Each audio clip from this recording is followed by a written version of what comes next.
Hey everybody, it's Party Elite, and I'm here to talk to you about Total War 3 Kingdoms. I was invited along with a bunch of other YouTubers down to San Francisco for a weekend event to look at the upcoming Total War, and you're going to see a few videos coming out of the event, at least from me.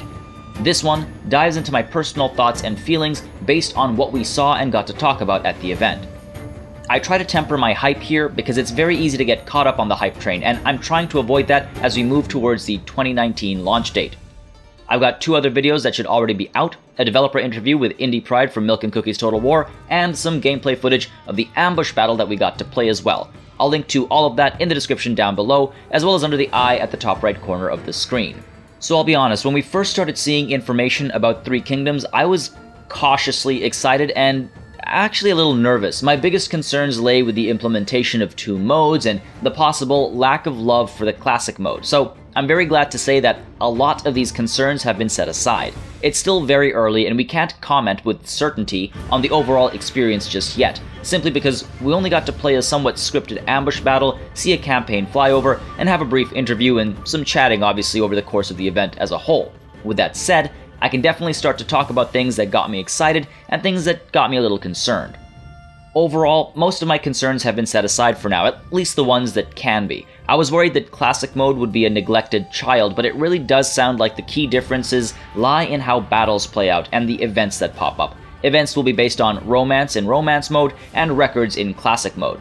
And battles will be more flashy and character-centric in romance mode, while being more grounded in reality with regular general units, slower speed, and a greater impact of fatigue and morale in classic mode. That all sounds perfectly fine to me, and the effects that these differences have on the campaign map are just a matter of dead units and characters and the greater strategic impact of these losses. So it seems like the two modes are 95% similar with only slight differences as far as the attention being paid.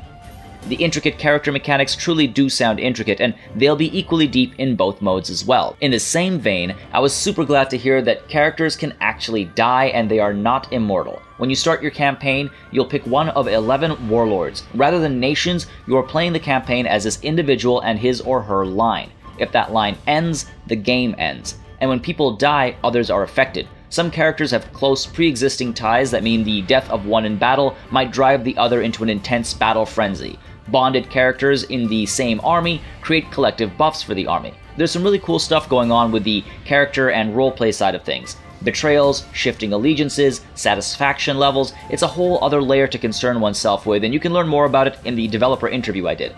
An example that was given was that if you have a character who, say, wants to lead an army, but you make him a governor, he might grow upset over time and then defect to another warlord who had promised him the chance to lead an army just like he always wanted. I think this is really cool, and I hope it'll push the player in different ways. The general versus governor deal is pretty basic. I want to see characters upset by, when you're dealing with other characters, or characters displeased by various decisions you might make. Perhaps too much sacking upsets your lawful good type characters, while being too soft on the enemy upsets your more aggressive characters. Maybe jealousy between generals could be a factor. One general constantly winning decisive victory will make another who only runs Pyrrhic victories upset because he feels jealous or something. I'm not sure of the ways it could be implemented, but I'd like to see this have a lot of breadth and depth, especially with the focus it's been given. Without that, it's just another set of clicks to prevent negative outcomes. I want a tense balancing act as you try to manage egos.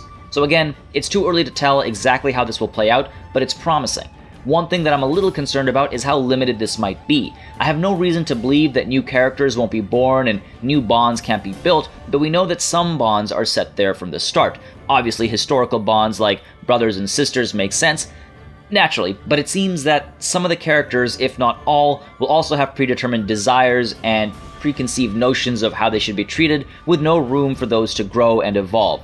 Again, way too early to know for sure, but I hope the characters are able to grow and evolve differently every playthrough, within reason of course. What I definitely didn't like the sound of was retinue-based army compositions. Rather than recruiting individual units, it sounds like you recruit characters who come with a preset retinue. What's cool about this is that certain general archetypes are going to have to be fielded for access to certain abilities, formations, and unit types. What isn't cool is that we have less precise control over our armies. I could get behind the thought that certain units are only available to certain general types, but I wish we could recruit them in the amount and way that we wanted. Now, I may have misunderstood, and there may have been a bit of miscommunication, but if not, I hope that gets tweaked. We'll find out when campaign gameplay is revealed, I suppose. When it comes to the exclusion of naval battles from the game, this is something that I did not hear directly from the developers, but instead heard from one of Invicta's videos that I'll link to in the description down below. I am sincerely hoping that this was a misunderstanding or something was misheard here, because the exclusion of naval battles from an era where some of the biggest naval battles took place and some of the most strategically crucial, history-defining naval battles happened would be way off the mark. I'm not the biggest fan of naval battles, but that doesn't mean they should be removed. They should be iterated and improved until we all enjoy naval battles, or most of us. Not everybody can love everything.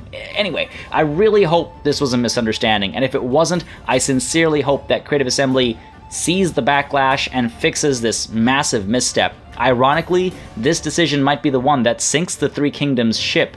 With that said, another extremely promising element, one that I'm personally very excited to see in action, is the implementation of SPIES.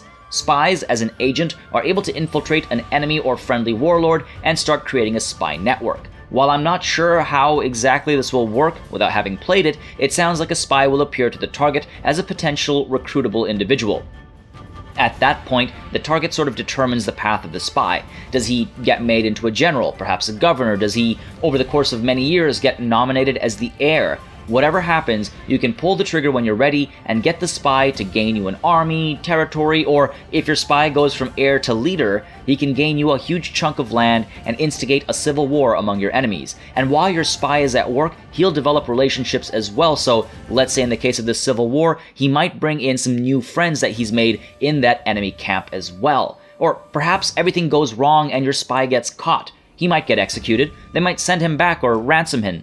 Or they might send him back as a spy of their own. From the sounds of it, this is going to be a very cool system if done right. It adds something to Total War that creates an alternate approach to going from battle to battle. It's a nice touch, it feels very Cold War-ish, and anybody who's following my channel, especially recently, knows that I love that stuff.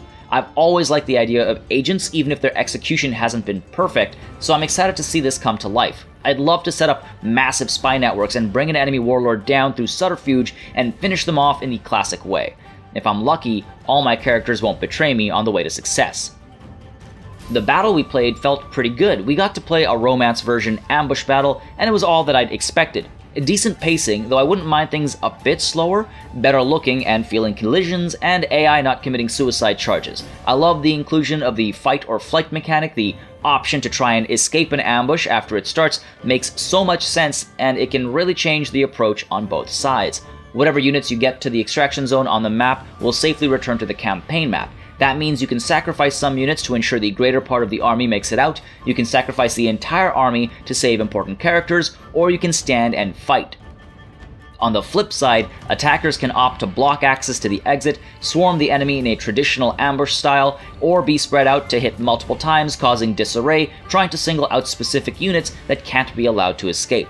As long as the AI uses these strategies and thinking patterns, ambush battles are going to be extra fun to fight. And now, ambush battles might make for a fun custom battle every once in a while as well. Again, just a reminder that the character-focused battles will not be the case for the Records mode, and I'm quite curious to see just how differently they actually feel. I will say, surprisingly, I found the duels to be the least interesting part of the whole battle. Basically, you want to whittle down the enemy character before calling them out for a duel. They can decline, but if you duel, you get some pretty cool animations as they duke it out. You'll need to trigger character abilities to get or keep the upper hand, and it's possible to lose an advantage because of abilities on the other side of the field, of course. Mechanically, I like the system and the idea, especially for the setting. I want to see it done more too, don't get me wrong. It's nice, it gives you buffs, it's interesting stuff, but I had the misfortune of zooming in on a duel that was sword versus sword, had lots of repeating animations on both sides, and ended with a lackluster use of an ability that really made the death not so epic.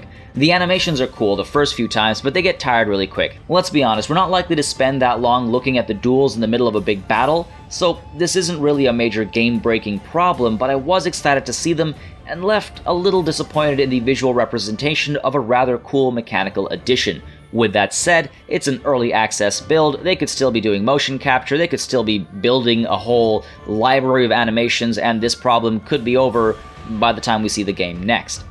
On the topic of visuals though, dear lord, this game is looking gorgeous. I would describe some of the vistas as captivating, distractingly so. I wish I could show you more cinematic footage I captured because the moonlit ambush battle with floating lanterns and burning trees was a sight to behold. A river harshly reflecting any light above it, the soft swaying of foliage, the remnants of battle telling a story of its own, the banners, the cavalry charges, the arrows. I was enamored, and I rarely use that word. The campaign map is looking good too. It's vibrant and colorful with exaggerated features. Maybe a little too exaggerated, but the colors make me so happy. I'm so tired of the era of brown and gray games. Now, we didn't see the campaign map as much as we saw the battle, so I can't gush about it as much, but overall the game is looking very beautiful. Now, another few neat bits about the campaign map include the day-night cycle that they actually showed us in action earlier this week, the visualization of ambush stance, and what looks like the use of rivers for travel. They've done some really cool work on depth of field as well. Rather than just a blur based on distance, we're getting a bit of a tilt shift effect based on where the camera is pointing. This soft blurring, and when the focus racks like you see at the start of the battle in my battle video, it really makes the game feel a lot more cinematic. It has an instant impact, in my opinion, on the look and feel of the game. My only issues from a visual standpoint were largely about the user interface and more so the user experience. The aesthetic is great, don't get me wrong, I love the brushwork and all, the art style is great, it's all beyond great. But I felt like the unit cards didn't instantly tell me what unit was of what type. Clicking and dragging on the ground to give orders wasn't as clear as in previous games about the density, rank, and file situation. I felt like I was getting less information at any given time, including reading health and ammo quantities at a glance. These problems are easily fixed, and who knows, maybe I'm the only one who feels this way, but I felt like the reads weren't as instant as they should be, and as many of you will know, I'm quite picky about these things. Now, outside of that, there were some wonky animations here and there with people sliding around.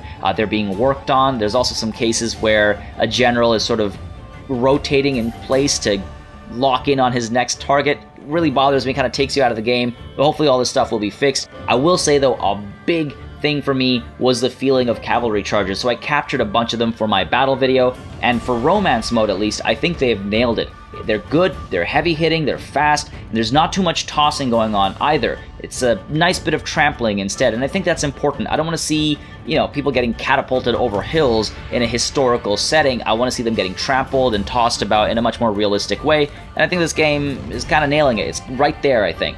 Now, a final point worth hitting on, one that I think everybody has got a feel for, the music has been very much on point. And this is probably going to be another one of those OSTs that I always come back to, just like almost every other Total War game.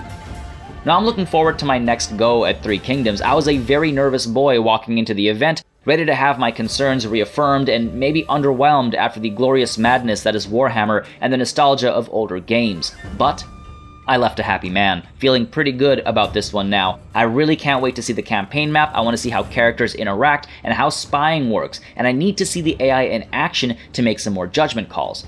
Make sure you subscribe to this channel for more Total War and strategy gaming content. A massive thanks as always to my patrons for supporting the channel on a month-to-month basis, helping keeping it alive and running smoothly. A big thanks to you as well for watching, and make sure you check out my battle video and interview as well. And until next time, cheers.